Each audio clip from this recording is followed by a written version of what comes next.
What's wrong with you people? Welcome to Not Another Baptist Podcast. And if you're called to ministry, you're called to prepare. See how you can be equipped to live your calling at Southwestern Seminary's Preview Day.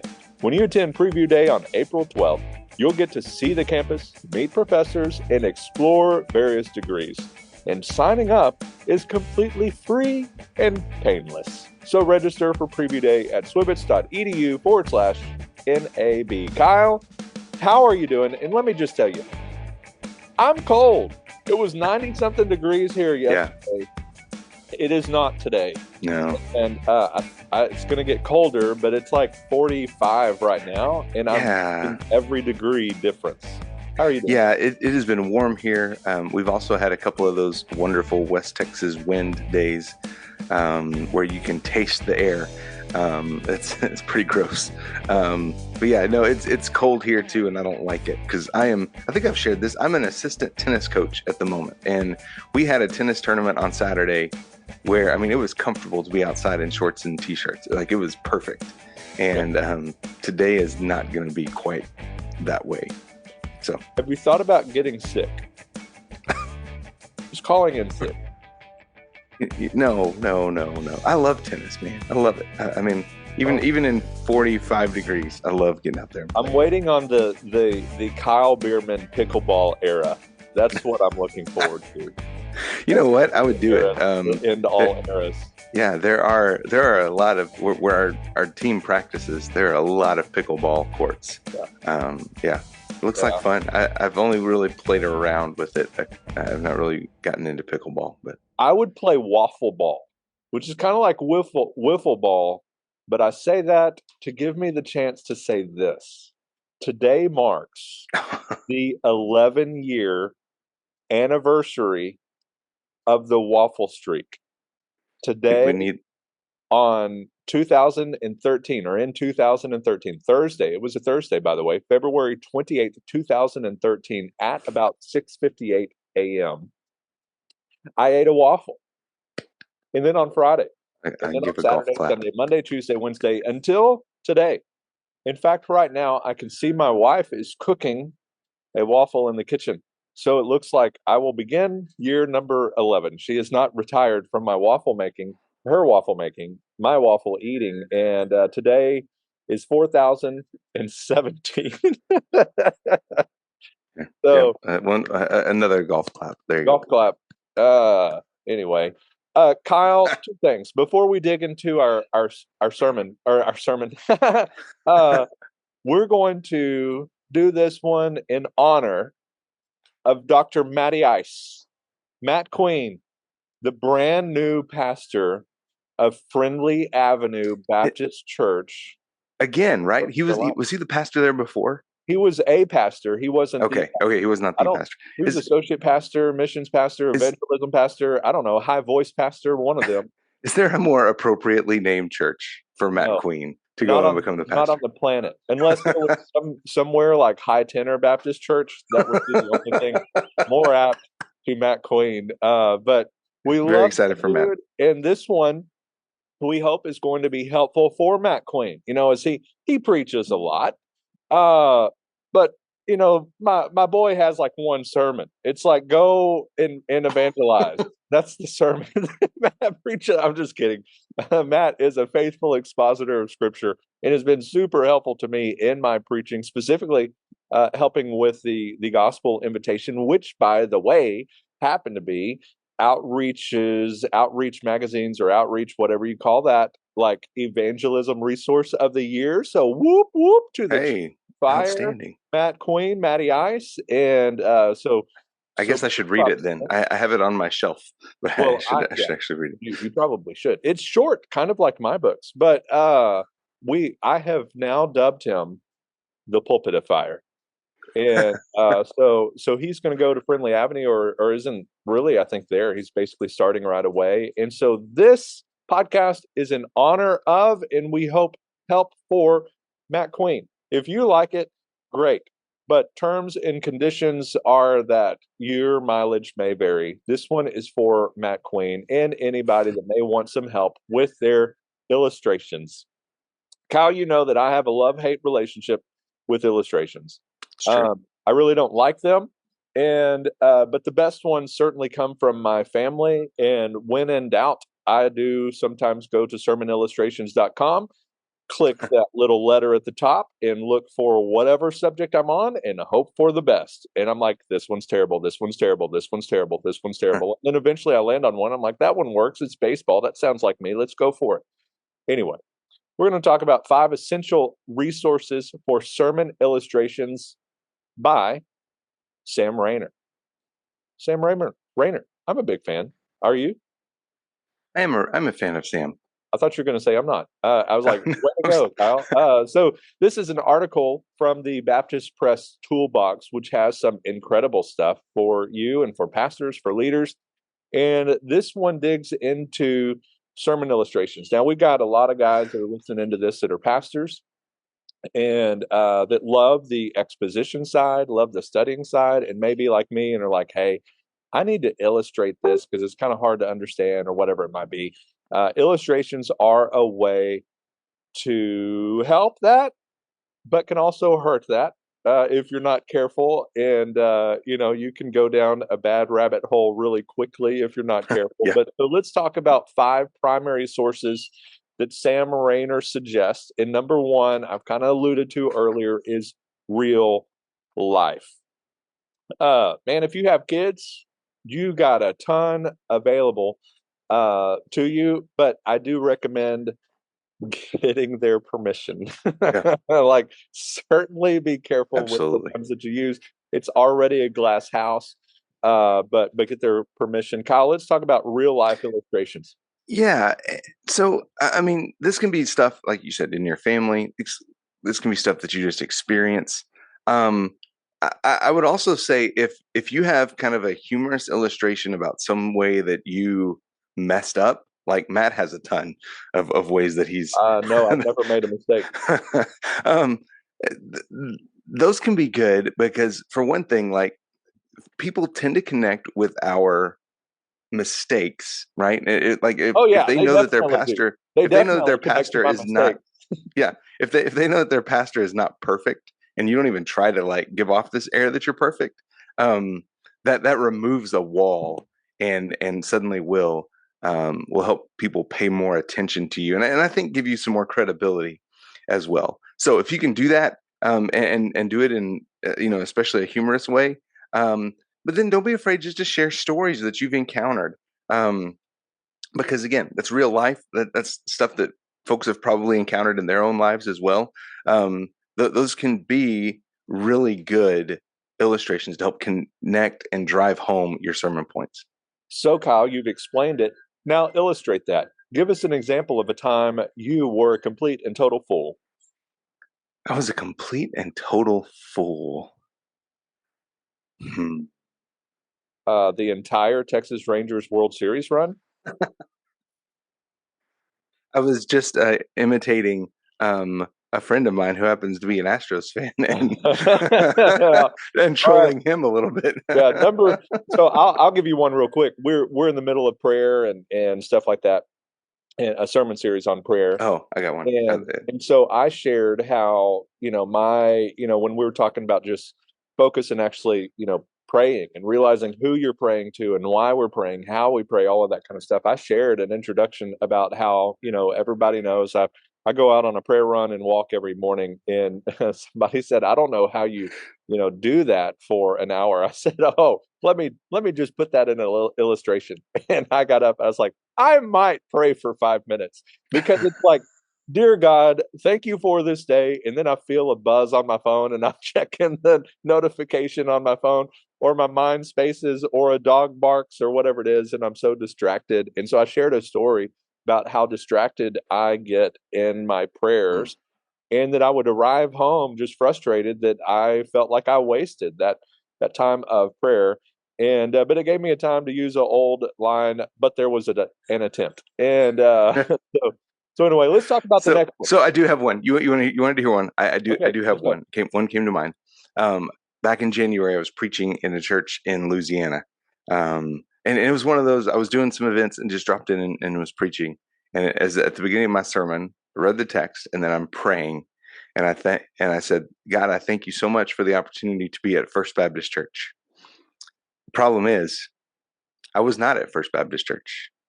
I was at Calvary Baptist Church. So, I mean, I'm sure God loves the folks over at FBC, but that was not where I was that morning. I love it. If that's the only mistake Kyle has ever made, consider yourself blessed. Number two, history. Yeah. Sam, we'll dig into this a little bit.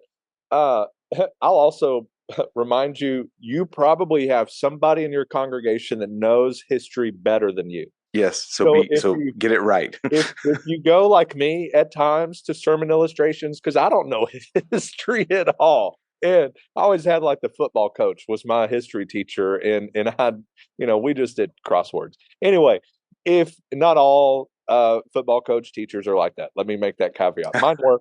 Anyway, know the history, because I got up and I shared some story from a war or whatever, and I had a guy that let me know it was close, but that's not exactly at all accurate. So make sure you know it. But this is sometimes maybe it's local history that can certainly endear you if you're in a more historic church or a historic town, and you can even talk about the history of that church to apply something or illustrate something.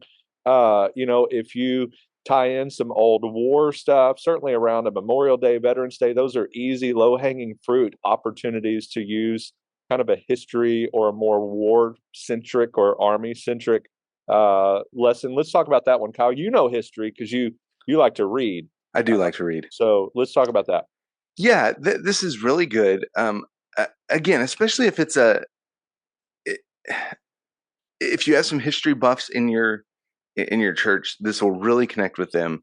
And I like what you said. If you can connect like some local history, even like the church's history, and maybe something that happened in the history of the church that applies to what you're preaching on. Those are really good things. You're exactly right. Make sure you get it right.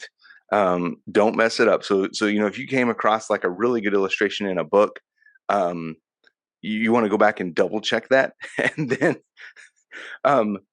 do some research on that to make sure that what the author said is accurate, right? Because you don't want to mess that up, because that can gain you some credibility, but boy, you could also lose some credibility in a hurry if you mess up a historical reference. Speaking of one you could mess up, current events, current news. Yeah.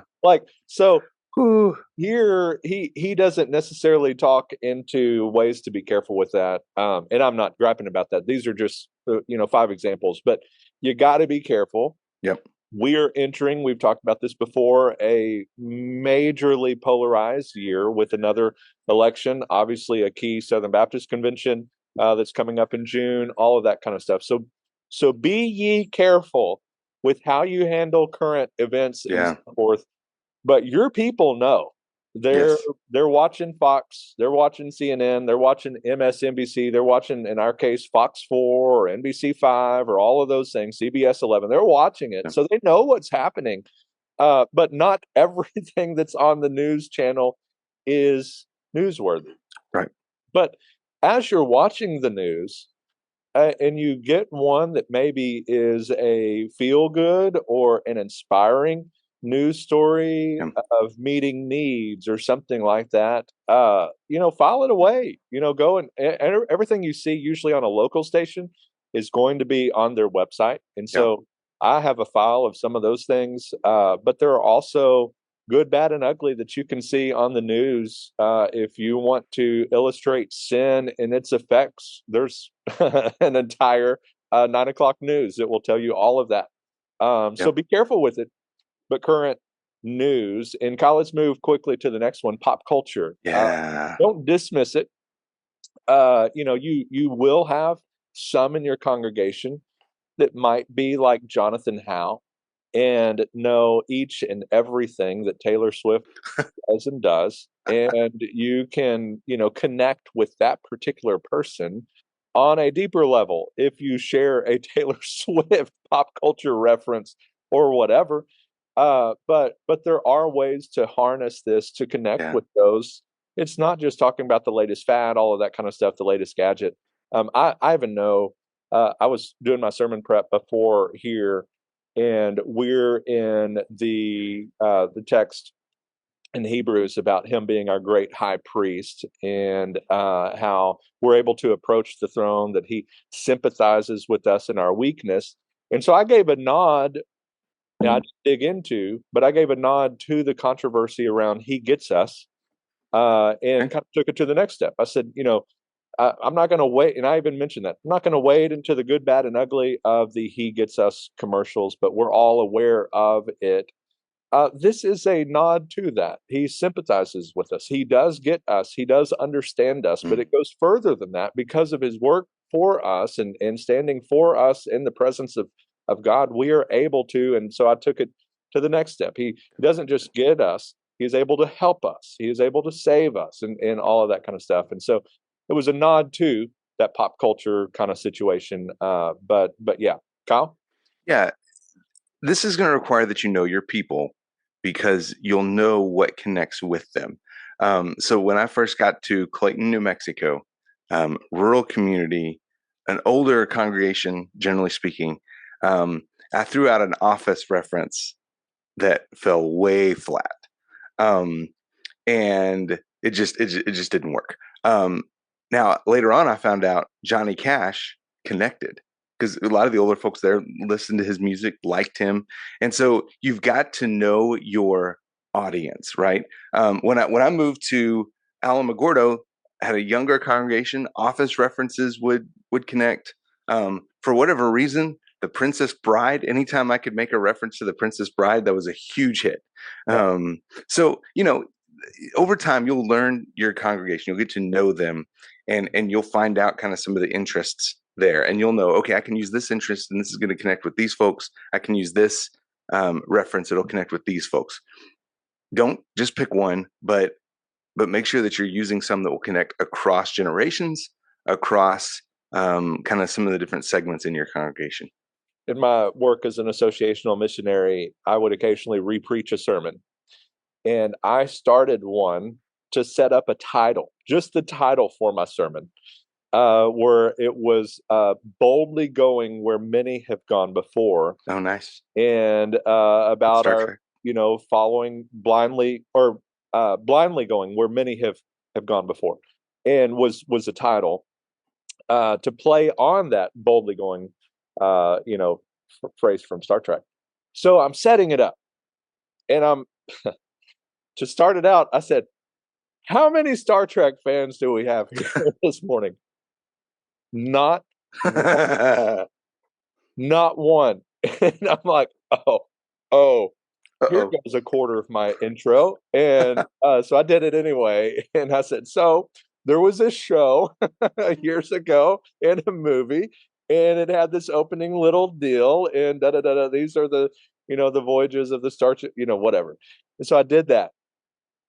The next week, I preached it again, and I'm going in. I'm like, am I going to go for this again?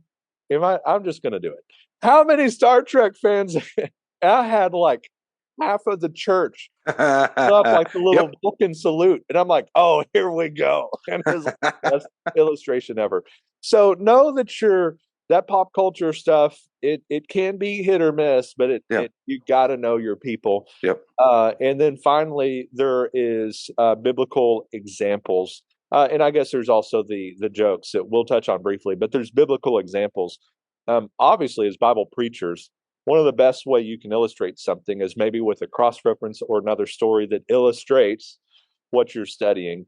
But talk about that real quick, Kyle. Yeah. This is probably the easiest one of them all, to go back and find somewhere in the Bible a character, a story, something that, if you're in the Old Testament, maybe you can connect something in the New Testament that applies to that, and vice versa, right? If you're preaching through the Gospels, you can find something in the life of Noah or Moses or David, one of the Old Testament characters, that's going to connect to what you're talking about. And one of the things that does is it helps your people understand that the Bible is not just a collection of standalone stories, right? But there is a narrative that runs through it. And you're going to make the Bible a whole lot more interesting to your people who probably don't know it as well as you would like to think that your people know the Bible. So don't just assume that they know those illustrations. Connect those things, and it'll add a deeper level to your sermon and help your folks have a deeper understanding of Scripture as well. Yeah. All right, Kyle, the final one, if you will, he kind of throws this an aside, is jokes. Yeah. What about them? Sam uses them sparingly. Yeah. And then he says if he lands one, it's a rare occasion because they mostly fall. So So when it comes to jokes, I would say go for honestly, the lamer the better, right? Dad jokes are going to connect, even if you get like a groan or but they'll remember it. And the thing about it is, you don't want to just tell a joke. I remember hearing a pastor one time who every Sunday he would tell a joke that would have nothing to do with the sermon whatsoever. I mean, it was the joke and the sermon existed in completely different universes. All right. Don't do that. Don't tell a joke just for the sake of having a joke. If you have a joke that connects, and again, I'm a big fan of dad jokes. So if you have a good one that connects with the sermon, don't be afraid to use it. But I agree, use it sparingly. And Sam says this too: don't end with one. Yeah. Right. But as we come into an invitation, a time of response. I haven't told you about why. Yeah. You don't want to. You want to make sure that you're ending with, a call of response of some kind, whether that's to accept Christ, to take the next step in whatever your sermon was leading to. And a joke will kill that if you add that at the end. So be wise in how you use them. That's what I would say. Be wise, use them sparingly, but don't be afraid to use them. Yep. Well, so we have a pastor here that comes to every breakfast, a retired pastor, and his job at each of the meetings that we have, each of the breakfasts we have, is he stands up to share some West Texas wisdom. He had this already offended. He had this exceedingly long intro to get to this. And it was advice for a pastor that came from a couple of ladies, I think, needing him to do a funeral or whatever. But it was this long story to get to it. And then he said, in their advice, show up, speak up, and shut up. So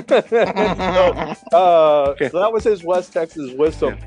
And, simple whatever. It got everybody kind of chuckling. And he looked at me and said, that's my advice to you, son. And as you start this ministry, but it got everybody laughing. So sometimes it's a way to enter into that sermon time, to kind of bring the crowd with you a little bit, a little story.